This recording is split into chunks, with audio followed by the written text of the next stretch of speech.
So welcome everyone to this Menopause at Work Network meeting. For those of you I haven't met, my name's Thea O'Connor and I'm a workplace wellbeing advisor, and I specialise in supporting the wellbeing of midlife working women, and in particular I help workplaces become menopause friendly so that women don't have to suffer in silence or press pause on their careers. Today though, the topic is very relevant to women's health more broadly, right across the lifespan. And today's topic came about really from my own experience of helping some workplaces with their menopause policies and also writing some educational material around menopause. And I just found myself struggling a bit with some of the suggestions for, the important issue of being inclusive around people's gender identity. And there were things like maybe cervix holder or person with the uterus. And I kind of went, I don't want to be referred to as a cervix holder in a workplace setting. And I found it a bit dehumanizing. And then there were also some inaccuracy. So for example, you could still experience menopause without a uterus if you've had a hysterectomy, or even without ovaries if you had your ovary removed. And in fact, they're the very things that could plunge a woman into menopause. So when I was grappling with all of this, I came across Dr. Karleen Gribble's article, which really brought some better thinking to what I had managed to do. And also realising that I'm probably not the only one, trying to figure this topic out and to refine our approach to inclusive language with regards to gender. And so I asked Karleen, hassled her a little bit to see if she'd be willing to carve out a bit of time for us today to speak to this topic. So I'm so glad, Karleen, that you have made some time for us. So Karleen Gribble, she's an adjunct professor in the School of Nursing and Midwifery at Western University, Sydney. And her interests include the treatment and feeding of infants and young children in a whole range of settings, including within the criminal and justice systems. She's also very interested in the attachment between infants and their caregivers. She's published research, comments to the media, trains health professionals on these kind of topics. And I think it was what she observed during the COVID-19 pandemic, which was how advocacy for maternal-infant proximity, being able to be close to each other, was being impaired by the increasing use of de-sex language. And Karleen's paper, and I'll pop a link in the chat box for you, has been picked up by a number of organisations globally, including the UK government, to help improve their communication and policies in this space. So thank you so much, Karleen, for speaking to the importance of when we do need to use sex language in communications, particularly regarding women's reproductive health, which actually spans just about many, many life stages. So over to you. Thanks so much, Thea. I'm really pleased to be presenting, and I'm hoping that we'll have a really good conversation afterwards, actually, because I think I'm interested in sharing information, but I'm also interested in hearing what other people think. So I'll just share my screen so I can get the presentation up.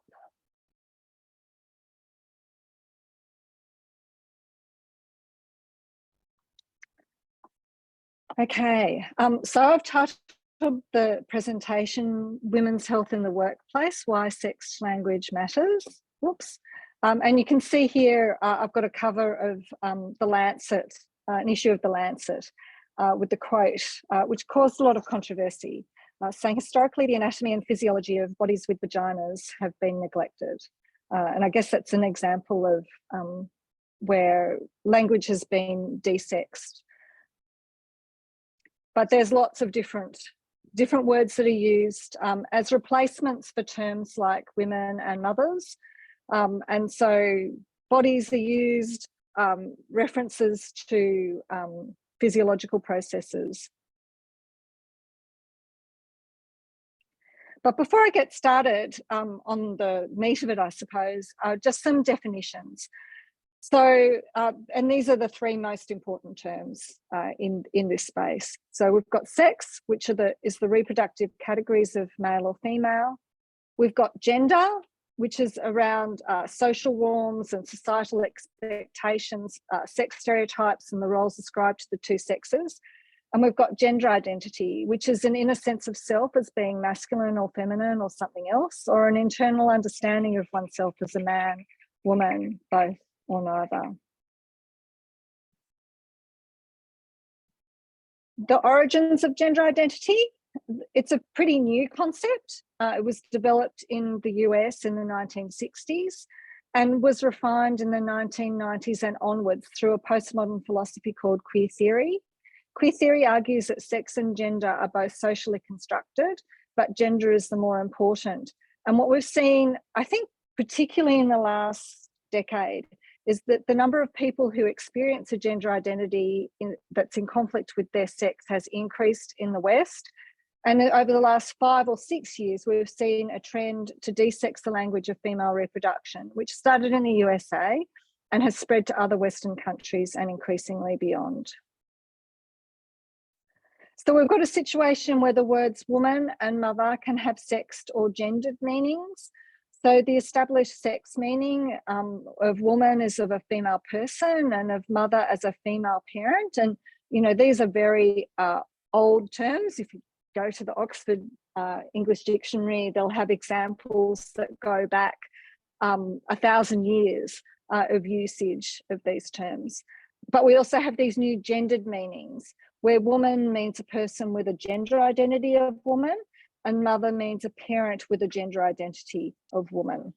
So, so these are new meanings, and in fact, they haven't made it into most dictionaries, but these meanings are ones that are being used broadly in society. And so this is how we end up with the statements like I have on this image on the right, saying not all birthing people are mothers, not all mothers are birthing people. And that first part of that statement is really from the idea of applying a gendered meaning to the word mother rather than a sexed meaning. So when we have these sex terms and people are not wanting to use them, they'll use alternative terms that don't directly reference sex, but might reference body parts and processes. So for women, uterus havers, cervix havers, people with vaginas, bodies with vaginas, birthing bodies, menstruators, vulva owners, birth people, non-males, non-men, and in one case I found you know, individuals who have receptive vaginal sex was a phrase they were using to replace the word woman. And similar sorts of replacements for when you're talking about pregnant women or if you're talking about mothers, but often just replacing mothers with the word parents, I think, or families. Those would be the two most common ones. We have these long-standing principles of communication about sex, and that is that sex should be made visible when it's relevant, and it shouldn't be referred to when it's not relevant. And so this is where, in that second case, where sex shouldn't be referred to, when people talk about not using gendered language. So, for example, from the 1970s sort of onward, it became less acceptable, for example, to talk about policemen or to talk about chairmen, because actually you didn't have to be male in order to be a police officer, and you didn't have to be male in order to be to chair a meeting. And so it was recognised that actually referring to sex in those terms was suggesting that this was not something that women would do or should do. And so we moved away from that sort of language. And so we, you know, it's generally accepted that you don't gender language because it's unnecessary and it is seen to contribute towards sexism against women. But sex should be made visible where it's relevant, because it is relevant. If it's not, if we don't make reference to sex when it's important, then we can actually result in having sex-based needs and issues being overlooked. And that's something that we want to avoid. And it is also something that mostly impacts women. So what happens when language about female reproduction is desexed? Well, it reduces inclusivity.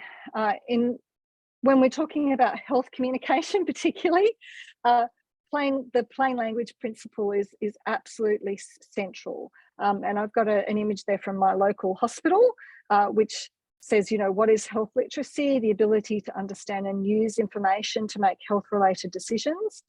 How do I improve my health literacy? First of all, ask staff to use plain language.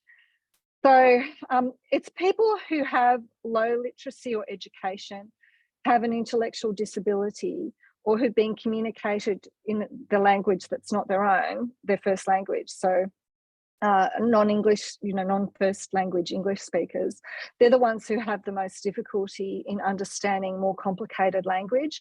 And a lot of the replacements for terms like women and mothers are more complex.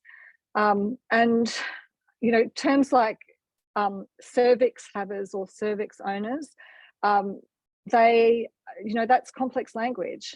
The terms women and men, those are words that you will learn very early in learning a new language. And so if you're a woman and something is directed to women, then you will identify immediately that this is directed at you. You're the person that they're speaking to. You're the type of person they're speaking to.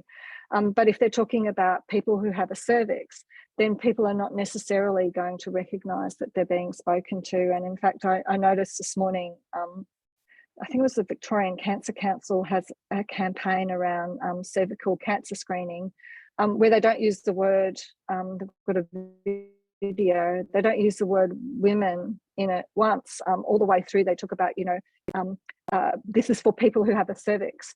And it's just not immediately evident, I think, to a lot of people that this, or women, that this might be referring to them, because unfortunately women's knowledge about their own reproduction and their body parts is not where it should be. So women can also be dehumanised by this language, because alternatives for women and mothers often involve references to body parts or physiological processes, which works against respectful language principles. And considering women as non-men treats the male body as the standard. And so that example I have there on the bottom right, this was actually from the website Teen Vogue, where they were referring, this is for adolescent and young adult girls, and they talked about the anatomy of a non-prostate owner. And what's actually interesting in this as well is that there's there's part of the body that's missing. They were talking about sex. The part of the body that's missing in that diagram is of the clitoris. It's not there at all. And women become invisible. And so if you're not naming women, they can be missed altogether. And in fact, we end up in a situation, and this is a new study that was only just published very recently in the last week or so, which was looking at words, how people use words and the association between words, and finding that actually when people talk about people, often what that infers is that you're speaking about men. And so women really are still considered, or in how language is being used, as being they're not wholly encapsulated by that term people. So if you're replacing the word woman with people, then people are not necessarily going to understand that what you're meaning here is women. And you also have inappropriate inclusion here. So if you replace terms like mothers with parents and families, then you can inappropriately include fathers and other family members, and include males when you don't mean to. So include fathers and include men when you're actually not meaning to do that. And so an example of the impact that can have, I have an example here from Amnesty International in New Zealand, where they were talking about, they said, stop the moving of people in Arahata prison away from their whānau. So they were actually talking about mothers here. And there's a big difference. As Thea mentioned, I do some work around maternal incarceration and the impact on babies and very young children. And there's a big difference for a child when their mother is incarcerated versus when their father is incarcerated. And so referring to people instead of mothers, that actually makes a difference in terms of the communication and in terms of the impact. And so-called additive language, so this is something that might be suggested, like in this Facebook communication from Queensland Health, where they talk about if you're a woman or a person with a cervix aged 25 years or older, when you add a person with a cervix, that actually changes the term woman from being one that references sex, that includes everybody who's female, to one that it's a gendered term then. So when you transfer a term from a sex term to a gendered term, then you are actually including people who have a gender identity of woman, which can include some male people. And so, so that can actually add confusion. That's particularly important for policy, making sure that you're including the people that you want to include in policy, and you're excluding the people that you want to include in policy as well. It can also add inaccuracy, imprecision, and confusion. So replacing a word with another of a different meaning, as if they are synonyms, can result in communication becoming inaccurate, misleading, or confusing. And I've got a couple of examples here, one from the ABC in Australia, where they talked about 1 in 10 people having endometriosis, which is not true. It's 1 in 20 people have endometriosis, but it is 1 in 10 women who have endometriosis. So that's an example of where somebody's just gone through and replaced women with people and resulting in a statistic that is incorrect. And an example here from the National Health Service in the UK, where they said that if 8 in 10 people under 40 years old have regular sexual intercourse, they'll get pregnant within 1 year, which would actually be a miracle if that in fact occurred. Of course, they meant 8 in 10 women under 40 years will get pregnant within 1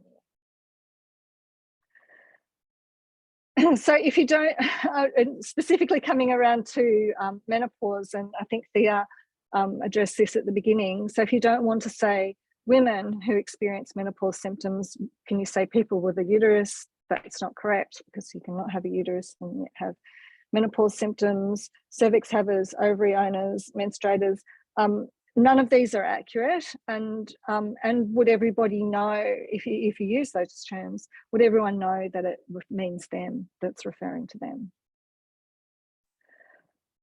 So when is sex language most important? Well, when sex is central, when communicating about the needs of vulnerable groups, when the target audience has low literacy, low education, or low English proficiency, in education, so in any educational materials, just to be absolutely clear what you're talking about, and particularly if it's with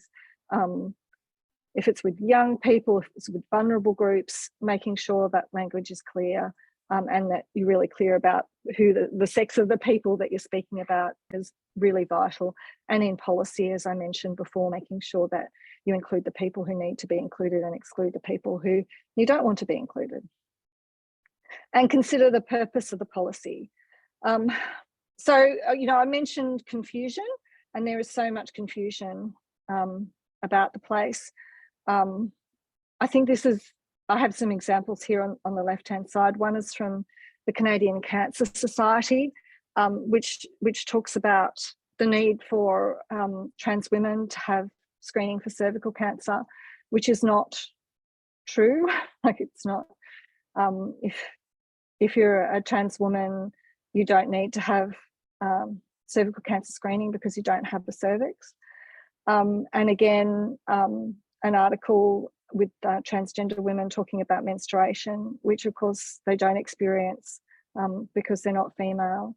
And so it's people and organisations are saying this sort of thing in order to reduce people's negative feelings. They're wanting to be kind and generous to others. But in fact, I think that this is having quite a negative impact, particularly on children and adolescents and girls in terms of actually understanding their own bodies. I think it's incredibly confusing. They already don't understand it. And then we've got information coming in from other places saying that this is not part of female reproduction, that this is actually something that people who are male can experience as well. And an example with policy on the right-hand side there, from Taiwan, where a transgender woman had applied for menstrual leave from work, and it went to some sort of appeals process, and was actually the government said no. If you're a trans woman, you can't experience menstruation, and so you can't be eligible for menstrual leave. So what do we do for those who don't identify as women and mothers? Of course, use preferred language on a one-to-one basis, and do what we do with other groups that have particular needs, and that is provide specialist resources and services. And that happens around language. You know, lots of organisations provide resources that have been translated into different languages in order to meet the needs of those groups. And that's something that can be done here as well. And I've got an example there from the Australian Breastfeeding Association, which produced a mini book which had been pretty much completely, the language had been pretty much completely desexed in order to meet the needs of a particular population who wanted to have that resource. But if you actually read the resource, the language is quite complicated. It's quite difficult to understand in places because it has been desexed. So you could see how it's not useful. It wouldn't be useful on a broad scale. Also provide inclusivity statements, you know, making clear, like if you're using sexed language in a document, provide a definition or an inclusivity statement to make sure that people know I'm using these terms in a sexed manner. So it includes everybody, you know, of the female sex. And that's irrespective of whether they might have a gender identity that they identify, you know, as a trans man or a non-binary person, or whatever that identification is. I've just got some quick words on data collection, because this is really important as a, you know, somebody who does research and, you know, analyzes findings. It's just, you've got to make sure that your questions are worded the right way in order to get the information that you're wanting. And there are so many pitfalls here, which the UK government found out. So I've got an article there on the right-hand side. They had a question on sex, and they had a question on gender identity in their most recent census, which was a couple of years ago. When they've analysed the results, what they've found is that people didn't understand what they were being asked.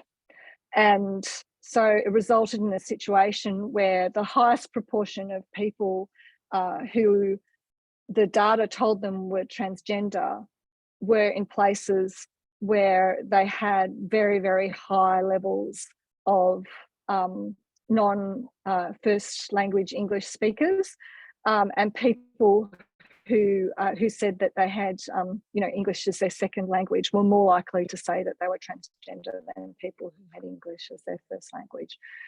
So this is really important. If you want to get accurate data on sex and gender identity, you can't ask it in one question. So I've got two examples there from Yale and from a North London health service, where they tried to ask it in one question, and both of those questions will get you absolutely nonsensical answers. But even, you know, the Australian government, the bowel cancer screening bowel scan service, their participant details. This question that they've got here, what gender do you identify, male, female, other? They're actually asking a question there about gender identity, because I asked them, I contacted them and said, what are you trying to collect information on here? But they've got a question that's asking about gender and identification, and then they've got answers that are actually referencing sex. So they're not getting the answers that they're expecting, that they're actually wanting to get from the way they've worded that question. And yeah, the ABS is not great. They've got information that probably bowel scanners relied upon. And the ABS is having some of the same issues as they had in the UK with their census questions. So asking about sex. So sex is a fundamental variable which affects health and social and economic outcomes. So it's important to ask questions about sex. And I just refer you, if you haven't read this book, Invisible Women, please do read it, because it really shows you why it's so important for us to collect information about sex and what happens when we don't, and who is most harmed when we don't actually have data on sex. It's also important to know that gender identity is not a substitute for sex. They're different characteristics and have different relevance. So you can't just replace, go, okay, well, we can only ask about one. We will only ask about one. We'll ask about gender identity because that's more up to date. You're actually missing some really important information if you don't ask about sex. So how to ask about it? This is the way I would recommend, what is your sex as recorded when you were born, and have the options of male, female, prefer not to say. When you ask about gender identity, it is really important to many people, and we lack accurate data on gender identity. But it's also important to note, so while it's important to many people, there are some people who don't apply the concept of gender identity to themselves. I've got an example there on the paper on the right-hand side is a case study that I wrote with some colleagues about a woman who'd had a transgender identification as a teenager and young adult. She'd had a mastectomy. She then went on to detransition and 10 years later had a baby. And so it was around the care that she received when she was pregnant and after she gave birth, and her feelings about not being able to breastfeed. But one thing that was really important for her was that she had applied the concept of gender identity to herself when she was a teenager and a young adult, but she no longer did. And so for her, it was really important to be able to say, no, I don't have a gender identity. And it's something that I've also come across in my international work. I mentioned at the beginning that this is a concept that comes from the US.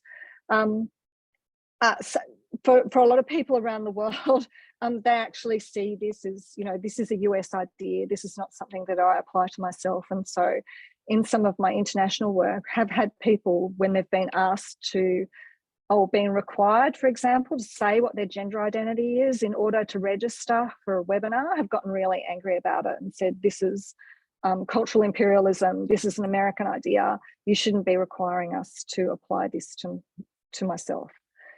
So I think it's really important when asking questions about gender identity to actually give people an option to say that they don't have one. So this would be my suggested format. What is your gender identity? Man, woman, non-binary gender identity, with people given an option to answer in an open text box. Be able to say prefer not to say, and also have a not applicable or I do not have a gender identity option. So in conclusion, there are different approaches to describing women and mothers that may be applicable in different contexts and for different purposes. Clarity in terminology and avoiding confusion of terms is important. Ensuring that data on sex is appropriately collected and recorded when sex is relevant is vital.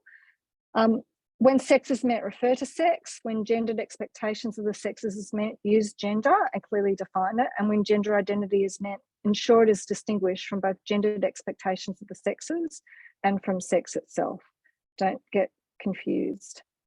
And ask these questions. How can I be clear? How can I include the people who should be included and exclude the ones who should be excluded? How can I ensure that people understand what is being meant and can see themselves? How can I avoid dehumanizing language? And am I engaging in cultural imperialism or improper use of privilege by requiring others to use language in a particular way? When should compromises be made regarding clarity or precision or any other detriments to desexing language? And how can I mitigate against these detriments? This is my paper that Thea mentioned earlier about language. It's freely available. I'm presuming she'll provide you with a link to it so that you can read it. It's accompanied by a couple of supplementary files that have a lot of information in there. One's got a lot of examples of where language has been desexed and kind of pointing out what some of the problems are with it. And the second supplementary file has got some examples of inclusivity statements. And finally, I would say, know why you are using the language you use. This is a bit of, I'm sure you're very aware, it's really a minefield here.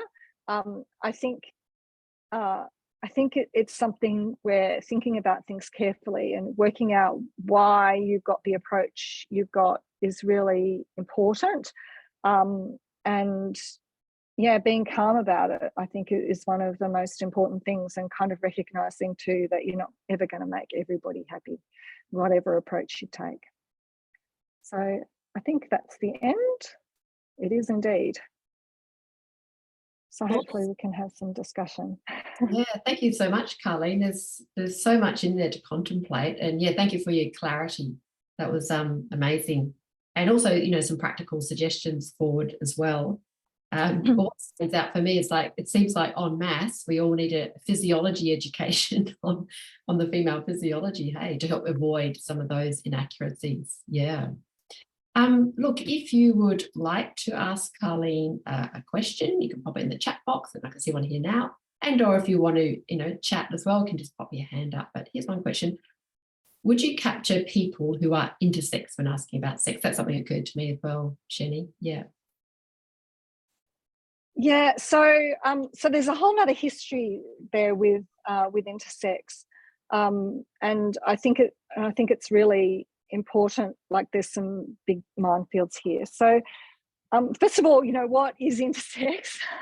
And it's an umbrella term for about 40 different medical conditions that can result in some ambiguity or variance from, you know, what we would consider the norm of sex characteristics.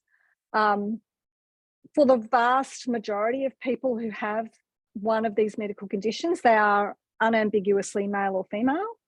So it's not a spectrum. Sex isn't a spectrum. There are a small number of people who, you know, when it's trying to work out what to do with this particular individuals, it can be said to put them in either the male or female basket. But that's an extremely small number of people.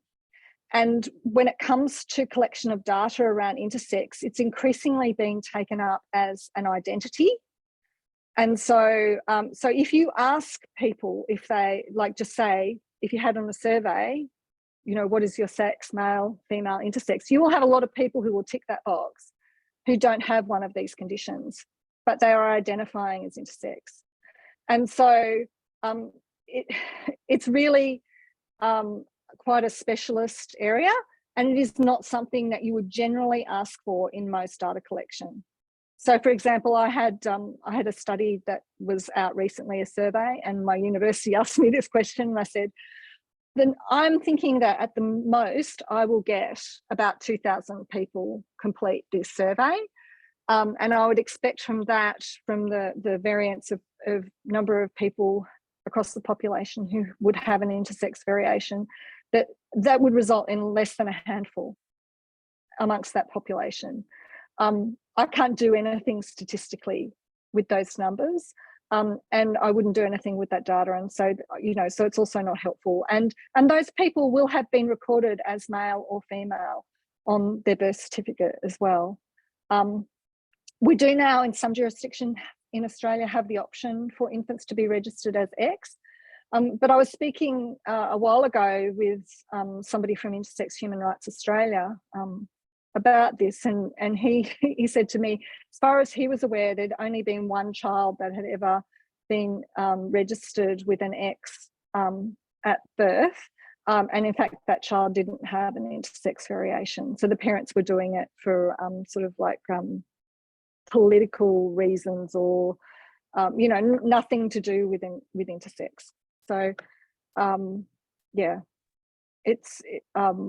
there's a lot of confusion around this, and it's a very difficult for people who have intersex variations, one of these conditions. It can be very difficult for them because they're not really interested, generally speaking, in being drawn into this particular conversation.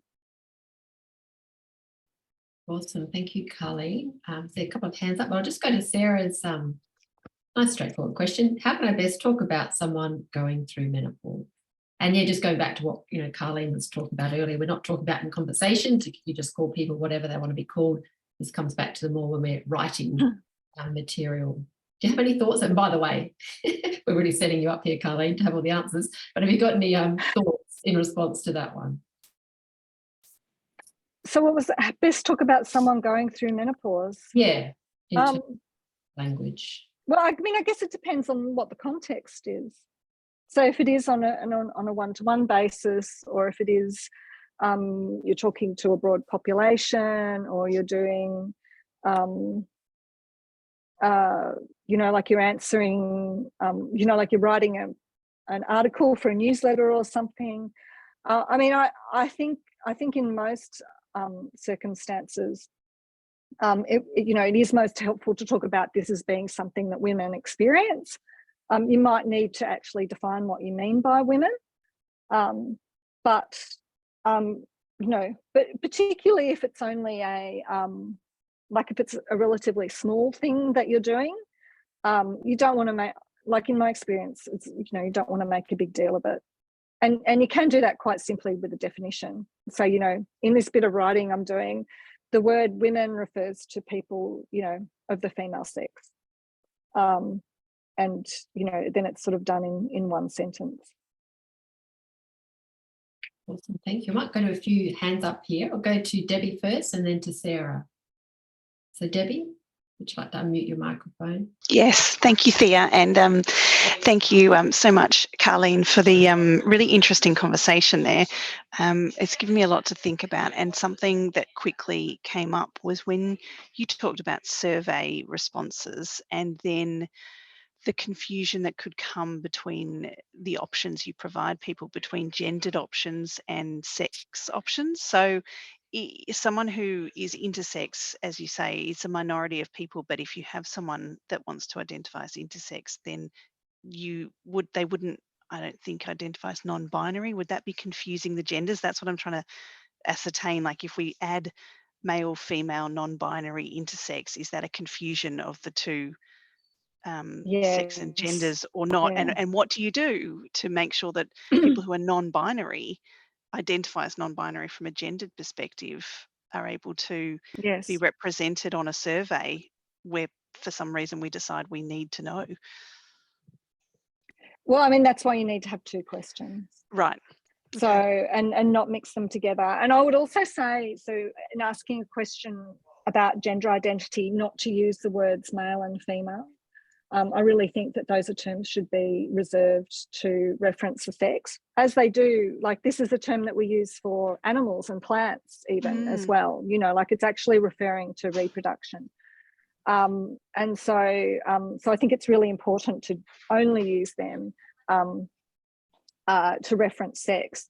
But yeah, you do have to ask two questions. And as you say, people want to actually often want to provide this information. They feel like they're not being included, or they're being overlooked, or this is an important characteristic to them that they want to be able to, they want people to know about. And so that's why it's important to ask the question. But yeah, don't try and do it in one question, because otherwise you just end up with data you can't do anything with. And like a typical thing would be in a workplace, we talk about the gender pay gap. Yeah, that's what I'm really interested in. What words would you use? Like, I don't know where to go here. Well, in reality, it's a sex pay gap. Okay. And so, but if you ask a gender question, so some people who have a non-binary gender identification, you might collect data on that. But of course, somebody who is non-binary, their experience around something like over their lifetime in terms of career and pay is going to be different, whether they're male or female, if they have children. So a non-binary person who has children and who is female is going to have very different course through the workplace if they are female versus if they are male. And so so I would argue that that's why when we talk about the gender pay gap, it's actually a sex pay gap, because it's a motherhood penalty. We actually should be asking people what sex you identify with, not what gender.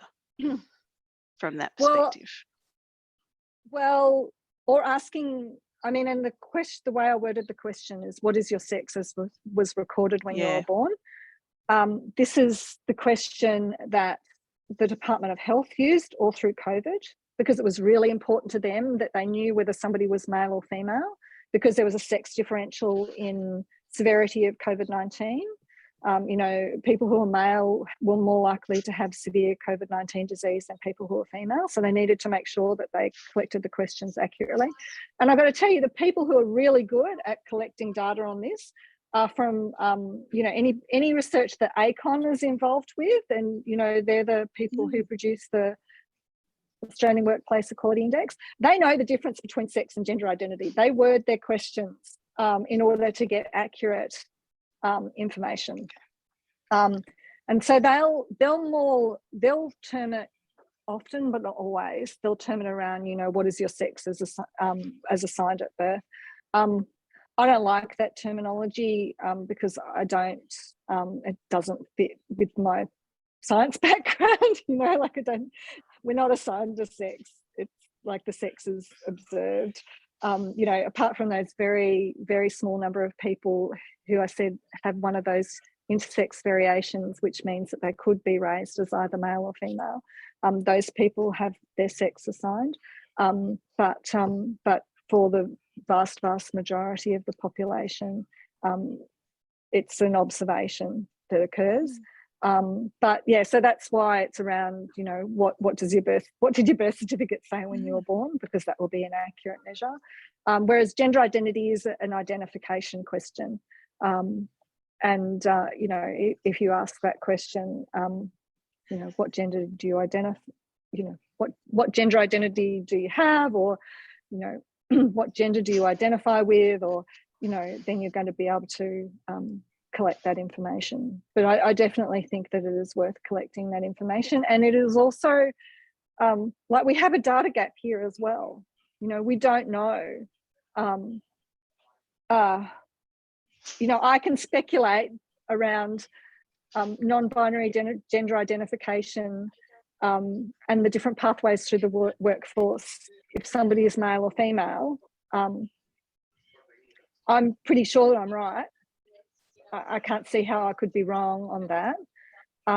But we don't have the data to prove it because nobody's asked it as yet, and we don't have that. And unless that data is collected, we won't get it. So I think it's really important to collect data both on sex and gender identity. Amazing. Thank you, Karleen. Sorry if I monopolised everyone else's time. No, you're welcome. If you're trying to work out a question, like for work or whatever, like to collect data, I'm happy for you to email me and I can tell you what I think. Oh, thank you. And no need for apology, Debbie. When you ask a question, that's actually a big contribution to the group. So thank you. Data collection is something that HR grapple with. So awesome. Thanks for bringing clarity to all of that. And Sarah, over to you, Sarah McKay.